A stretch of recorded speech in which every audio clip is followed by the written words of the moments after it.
We're live.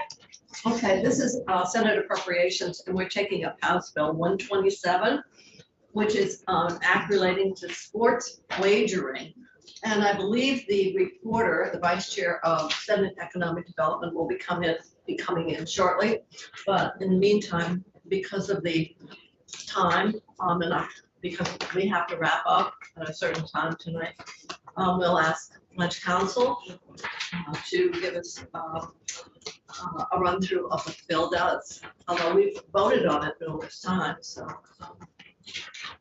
we're glad to see this was a bill that originated in the House this time. Well, and two members of this committee introduced the Senate bill. So. Oh, how about that? So Tucker, do you want to put yourself on record and help us get through this bill?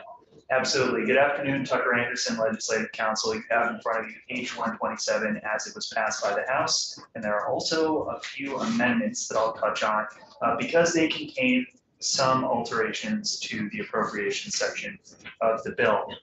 What is the committee's desire? Would you like the 50,000-foot overview of what the bill does, what the functions are, and then a close look at the appropriations provisions in the bill? We would like the 50,000 view, and I think the only thing that we know we have to add is 100,000 to deal with the ADS costs for the.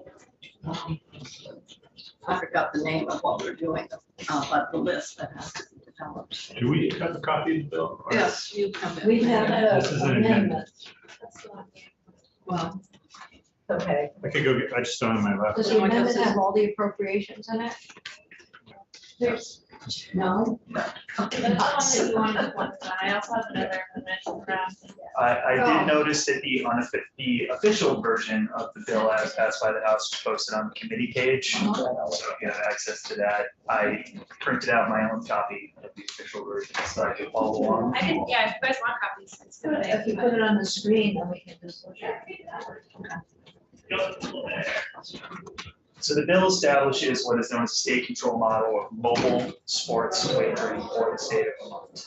The Department of Liquor and Lottery is granted the authority to offer the sports book through contracts with operators. This term is used throughout the bill. You can think of these as the mobile application platform providers. The ones it has to be mobile or on the not be retail. It just has to be online. It doesn't have to necessarily be mobile.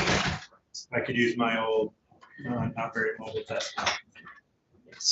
If that's what's offered by the operators that are chosen by the Department of Liquor and Lottery, which moves us into the next few thousand feet of the overview. Senator Clarkson, which is getting a 50,000 view of the bill from. So I had no idea what was expected in here.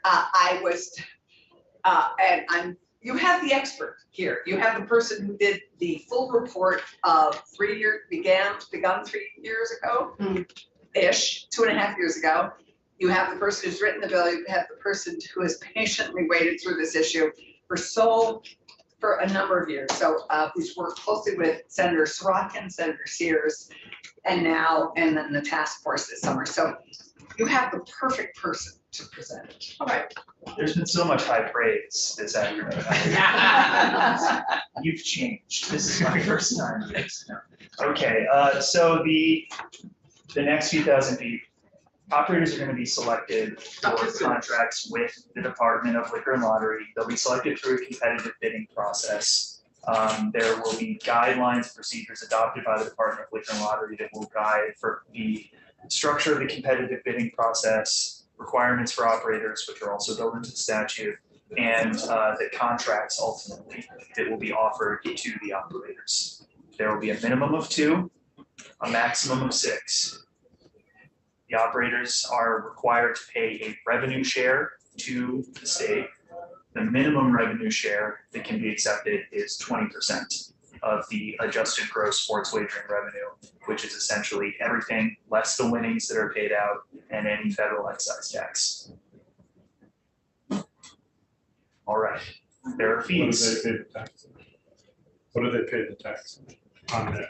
On the federal excise tax? Yeah. That is either It's a fraction of a percent, but it gets higher if it's an unauthorized wager, which I believe means an illegal wager placed in a state.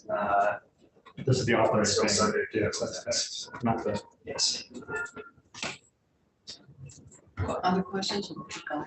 Oh, There are fees in the bill. The Senate Finance's amendment, which I believe you have, proposes to restructure the fees as they were initially introduced.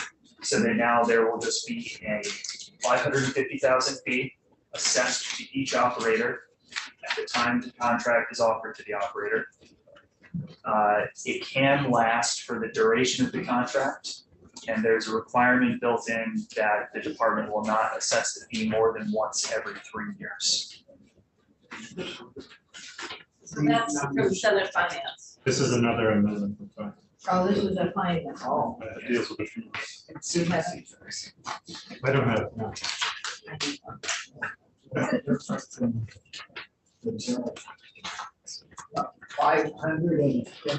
$500 for a license.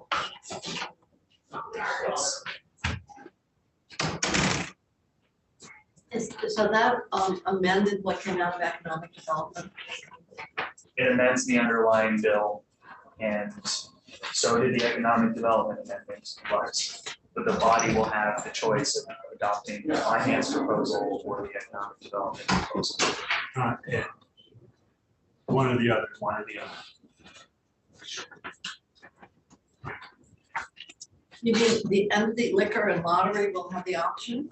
Is that, who's got the option? I'm sorry, I do? So there are two different fee proposals that have come out of two separate committees. So when the Senate sees this on the floor, they will either take up the finance proposal for the fees or the economic development proposal for the fees.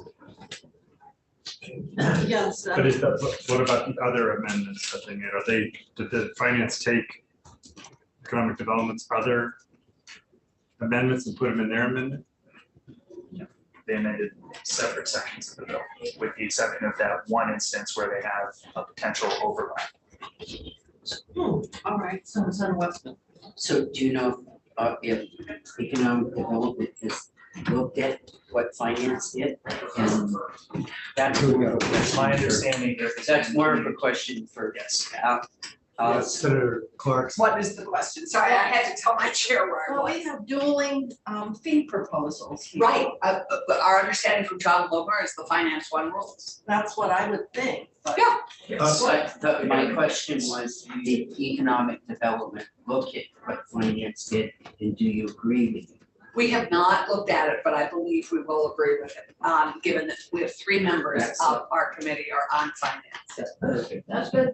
Okay, so 3 members of our committee are very intimately understanding, and one of them served on the task That force. answers the question. Okay, Thank you. All right. All right. yes, So I'm just to be clear, that would be deal with the fee part. What about the other parts of economic development's amendment? They Does the are. whole amendment supersede or just the parts on the fees that overlaps? You would be replacing or accepting the finance proposal where it overlaps with the economic development proposal. The rest of the economic development proposal would stay in. So if they didn't change it here, is it an H? so it's an H bill, so obviously Right, so- economic Senate, again, amendments to the House bill. Which, if I may, Madam Chair, is, and you will notice it's an H bill for the first time since we've been dealing with sports. I do notice that. My question was, Just when the bill got passed and sent over to you from the House, did you make other amendments? We've already talked about the difference in the fee structure between the 2 Senate committees. My question was, did you substantially amend what the House passed in economic development? Yes, there were 5 instances of amendments. The first eliminated a provision that would have required the Department of Liquor and Lottery to review requests This for is this document here. for Okay. the exclusion of joint bank accounts from operator platforms in the state. And that was replaced with the authority to adopt procedures to exclude player accounts based on joint financial responsibility. So rather than requiring them to identify actual joint bank accounts, they could get requests saying there's joint financial responsibility, this player is excluded. They also amended provisions related to contract requirements between the Department of Liquor and Lottery and operators, specifically related to advertising. The third instance of amendment was the initial fee proposal. That's the finance one. We offered in lieu of that. The fourth instance of amendment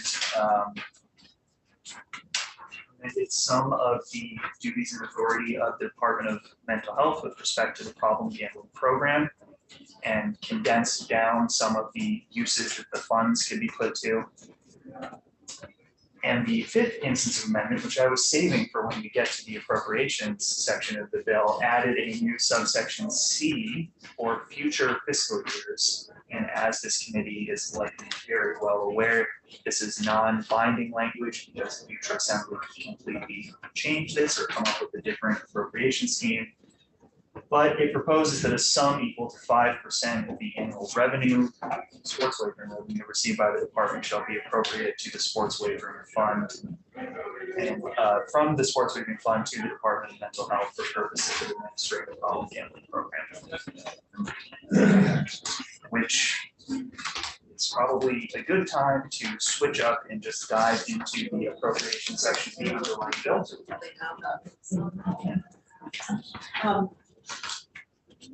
Well, I think what we're concerned here is how open-ended 5%, we never give anybody that open checkbook. We have like 5% up to amount not to exceed or something. Senator Sears, I see your hand up. yep. First of all, Senate Judiciary has an amendment too on the penalties, which shouldn't affect any of your revenue or spending decisions, but just wanted to make you aware of that, which is the underlying bill from the House, which we amend with our amendments. And then as a member of the committee that looked at all of this, I did receive a call today, and I expect that Wendy Knight has heard also. Churchill Downs is where the Kentucky Derby is run every year, and we did put horse racing in, and there may be some issues there, but I'm not sure that Appropriations wants to deal with them, but maybe Economic Development should look at that. Okay. I'd hate to have Churchill Downs upset with us.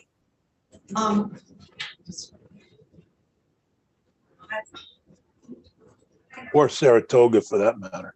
The question is, that isn't really within our purview. No. So who's gonna, should we, well, I guess we need to figure out who would take up that issue. You're not thinking judiciary would do it then. No, we'd have to do it. Economic Development would have to go back and look at that issue. So,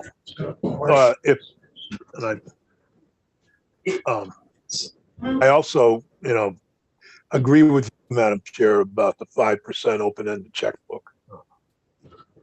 Okay. I don't know how to proceed with the issue that just came up. You understand what it is, Tucker, better than. Based on what Senator Sears just brought up, yes, the definition of what can be bet on under this system includes horse racing and equestrian events. Yeah, it does. It does. And that poses a problem.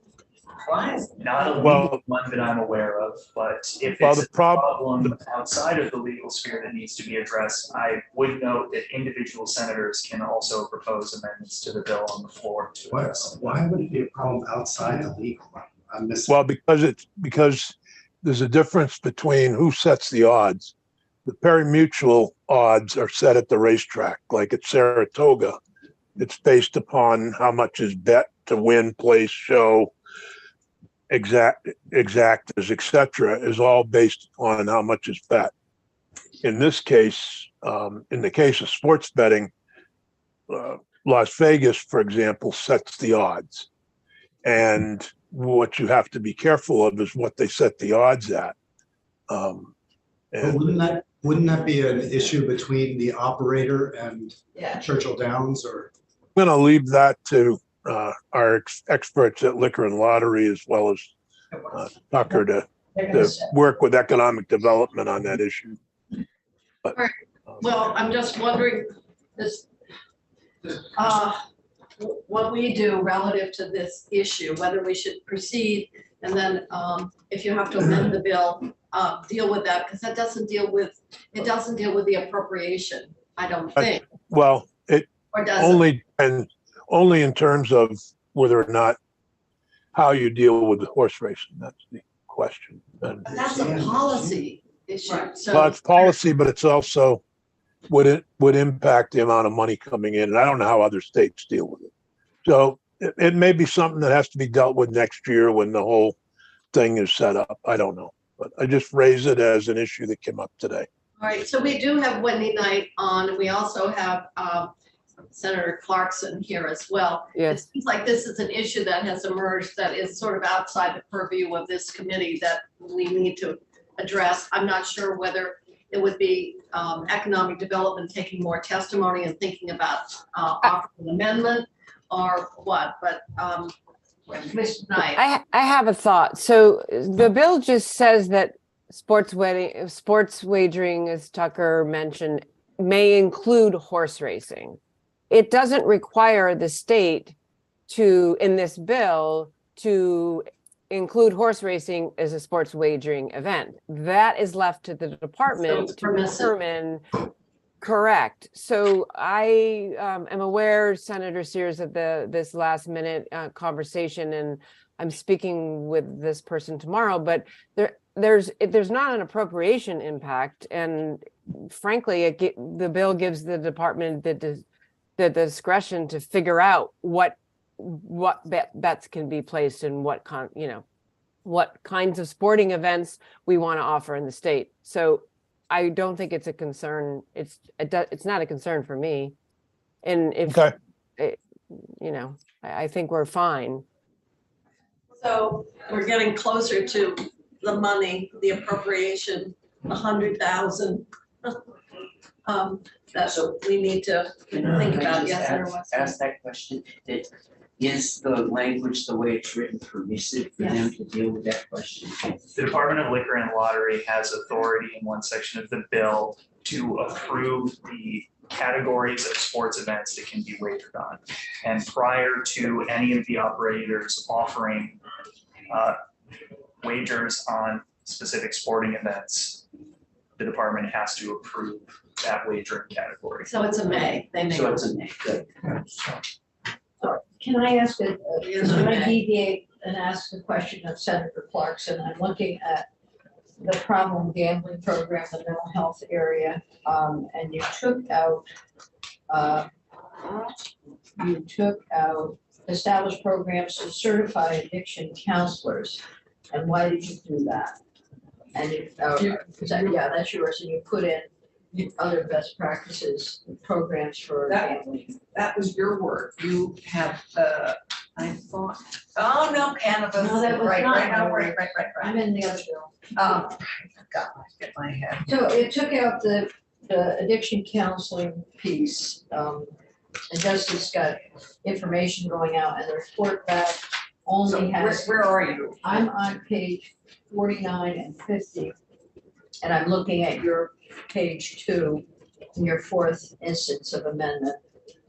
Which is, and that's the part where in 25 of some equal to 5% of the annual sports.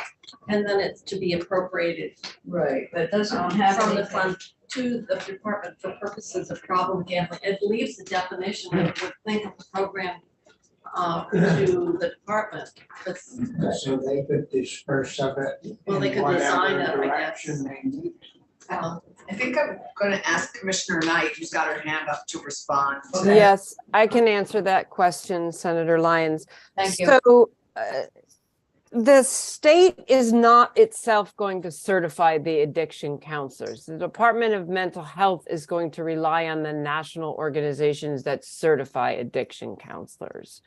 And then the other provisions, we wanted to give the department, there was a provision in there, I think, about a hotline, and there was some other language that was very prescriptive. And what we wanted to do is to give the Department of Mental Health the ability to set up a program based on best practices. This is an evolving industry. It might not be a 1-800 number, for example, it might be a chat. And so there are other technologies that they're exploring.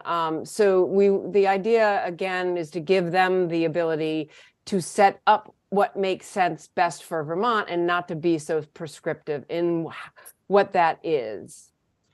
Okay, so but it wouldn't exclude or preclude the development of addiction counseling programs. Absolutely not. They're planning on, building capacity, because we know sports betting obviously is illegal. So they're going to use the revenue that's in this bill to create that problem gambling fund and set up, not only the consumer awareness and education, but building capacity for addiction counselors. Okay, and then the Department of Mental Health agreed with the language that's in the economic. Yeah, yes, of course. We're working closely with them. And did they talk about what they thought would have to be amount to support? At this point, it's so unknown what that particular service. I mean, I think we're expressing concerns about anything that is open-ended at 5% of, we don't know how much this is going to be. Understood. They Yeah. talked about what they thought at a minimum would be required if they were to contract with this national entity, I think you were referencing. Yeah, I don't know that they know how much it's going to cost them. What the 5% originated from is the National Council of Problem Gambling recommended 2.5% of wagering revenue. And there was some concern that that wouldn't be enough money. And so based on, and then they were going to have a floor. So the original House bill had 2.5%, but then a floor, which then we modified to 5%. It was the suggestion to, if you think that you need additional funding, make it 5%. But I hear I'm just giving you the sense of where it came from. One of the thoughts I think we talked about in your committee initially was, we're obviously going to be looking at this closely. And so once we see what the revenues are, we don't know what the revenues are. We have projected revenues.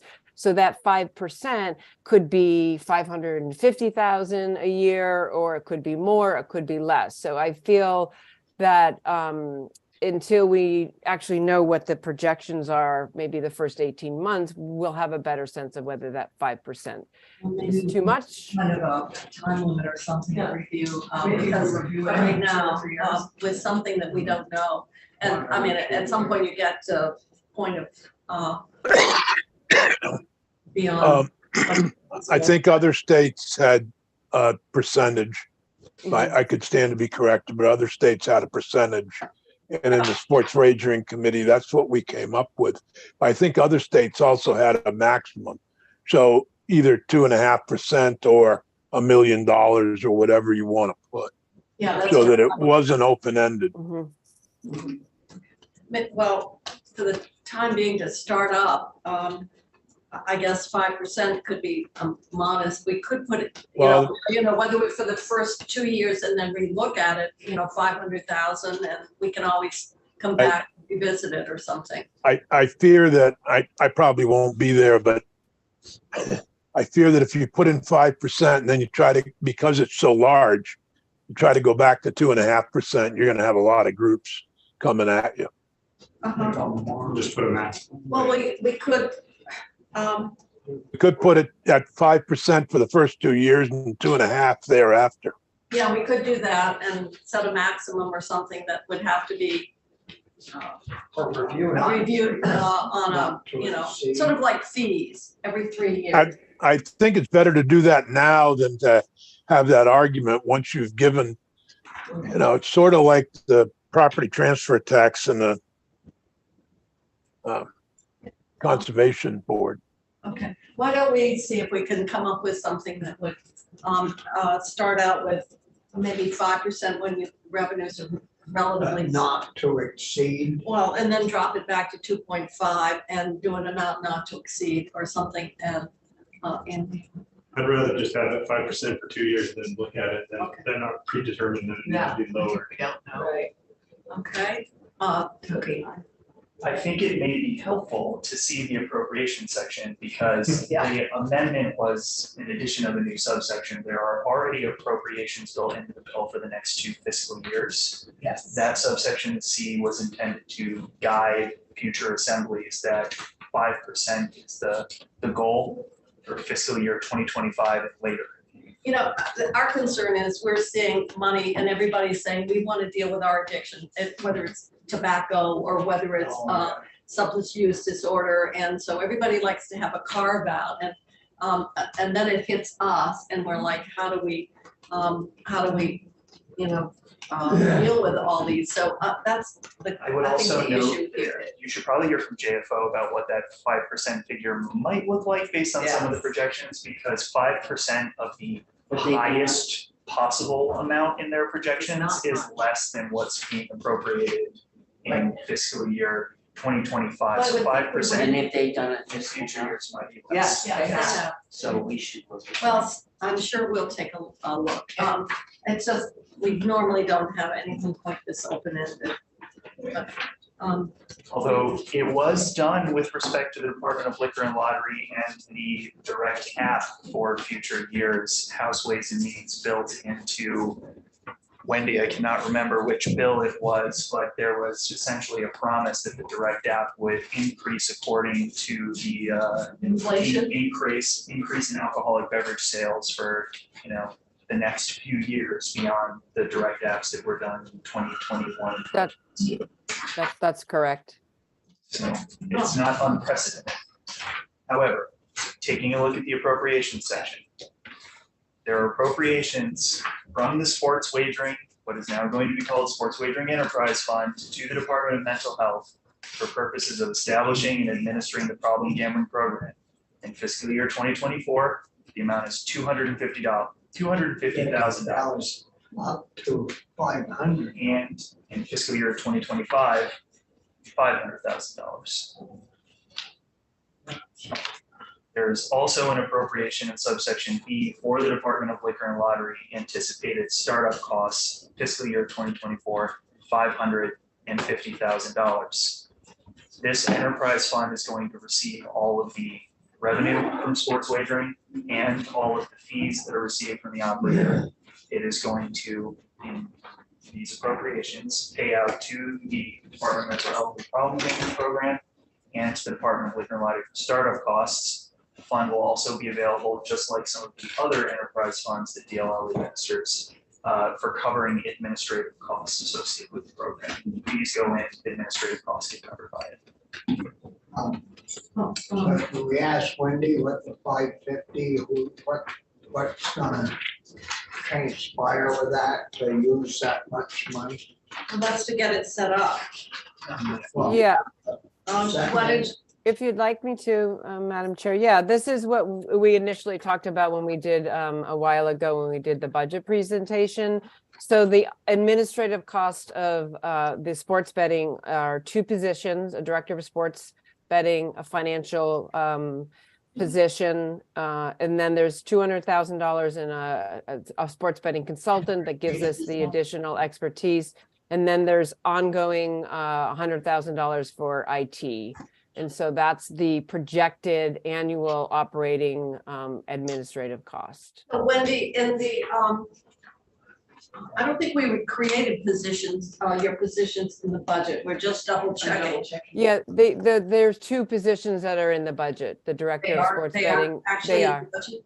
I Yes, did yes. control FC for sports wagering in the budget, and there was a sports wagering director, something like that. Correct. There's a director of sports betting and a financial analyst. Oh, okay, all right, that's probably it. The government probably added them. They're in there. Financial analyst and a sports betting. There isn't gonna be a whole lot of money left to put in the treasury then. Well, if you look at estimated revenue on page 2, I Right. mean, that seems to be consistent with New Hampshire's about that of 10 million. who knows? It would be interesting to see what the ebb and flow is depending on ski season. Well, it's a gamble. Oh, aren't you funny? So, Madam Chair, I know we talked about, and Senator Sears, maybe you can jump in on this. I know we talked about the $100,000 to set up that self-exclusion list. Yeah, that's on our list and we've got to Okay, deal with it here. okay, thank you. Yes, Andy. Can we make appropriations for fiscal year 25? That's just like. Yeah, we don't usually, we usually only do that with Pay Act, and you only do 2 appropriations with Pay Act. But I think there have been occasions where you have done that.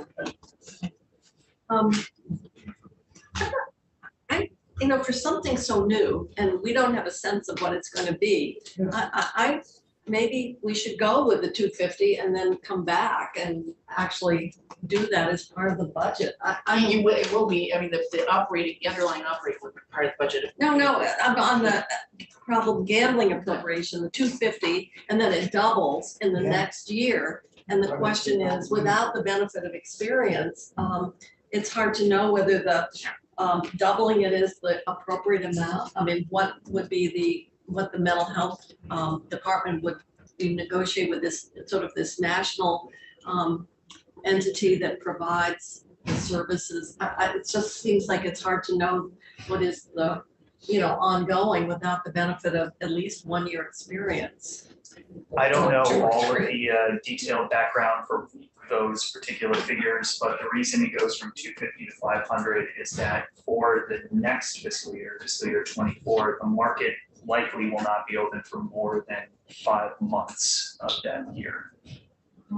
So fiscal year 2025 will have twice as much time where sports wagering is available to the public than FY 2024. All right, well, I suppose we can always adjust it Yeah. downward, but I have another question, if I could.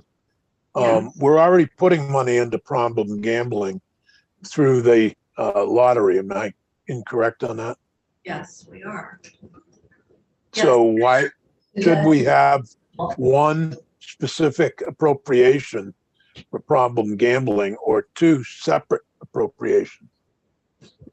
May I respond to that? Please do.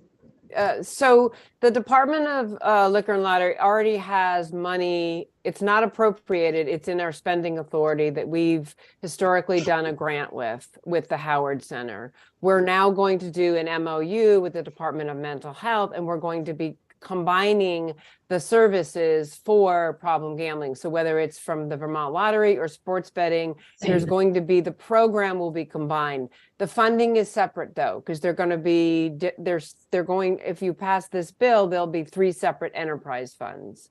So we'll just do that with an MOU to give them additional funds. I think there was a lot of testimony, frankly, on problem gambling. And from my perspective, it felt like the way, first of all, we didn't ask for a floor. We, the administration, we were proposing a percentage of the revenue, wagering revenue, which is 5%. But we needed to have that appropriation, as I understand. Someone explained it to me, because it's deficit funding, and so you needed to have those initial appropriations of 250 and 500. And Tucker's explained how it aligns with sort of the revenue. We're not expected to set up sports betting until the end of the year, so you're only going to have 6 months of FY 21 or 24 revenue. I'm just looking at the clock, and I thought this was going to go a little faster than it is. And I have a hard stop at 4. What? Did you make a bet on it? No, I'm not making bets. I have to be out of here at 4. I'm not betting that I am, because I have to go work on a community dinner, and I'm in charge of the gravy. And so I am committed. Oh my God, that is The same is true for the Senate. Yeah, and so I'm thinking that at this point, we're going to have to come back. And Senator Sears, you had a question, or maybe we can. No, it was answered. It's just that we have a total, we have three different revenue sources that provide money for charitable gambling. And now I understand, and they're going to be in three different places. Is that desirable though? Then it's very hard. I don't know, that gets back into some of the discussion we've had about how we begin to sort of, Consolidate. and rather than having these parallel appropriations and processes. And are we contracting with multiple entities? We've got the one with Howard Center, and then we're going to ask mental health to, Get rid of the Howards. I think Wendy's. Right, we're replacing the grant with the Howard Center with the Department of Mental Health. They will operate the problem gambling for the state of Vermont. There's two different sources of funding, one that would come from the sports betting bill and the other that would come from our existing funds that we would give them through an MOU. That's done pretty standard in the state of Vermont, where other departments pay each other to do services. oh, okay. So it now we're actually thinking in consolidates the terms problem gambling. all right, I'm just thinking that, we're gonna have to have a little more discussion in terms of, this appropriation and allocation and whether we put an upper limit on it, then we revisit, because it's kind of, maybe we've done it in other places. I don't know. It's very hard to know what this is going to generate and what we're committing to at the beginning point. So I'm going to suggest we've got to come back and spend a little more time on this bill. And then, but the one thing we do know is we have to fund 100,000 to ADS. And it looks like what we're doing here is appropriations will be made in anticipation of the revenues collected, but I'm assuming the revenues at least would come in the same fiscal year to cover the cost. That's what's happening FY 24. Okay. We are appropriating the revenue, you're appropriating, making these appropriations for FY 24. In anticipation, the revenues, assuming everything goes to plan, and the estimates are 1.1 million revenue net. well, yeah, after everything's paid Right. for. No, that's what I mean. Right, Pat, you did the fiscal amount, didn't you? That's right. Yes. So, committee, I apologize. We've had a long day in the Senate. So I'm gonna adjourn this committee for today and we'll start, on this. Tomorrow is Friday. We've got a bit more time because we're on the floor in the morning rather than afternoon. And we'll start with this tomorrow. Tomorrow, Tomorrow, I'd like to be out of here by. all right, all right, we'll try to get off come in at 1 and go as long as we can until 2:30, and hopefully we can get some of this cranked out. And in the meantime, if there's something more, and Dick, if you know have anything, we can, you can let us know. All right, so with that, I'm going to adjourn the committee for today.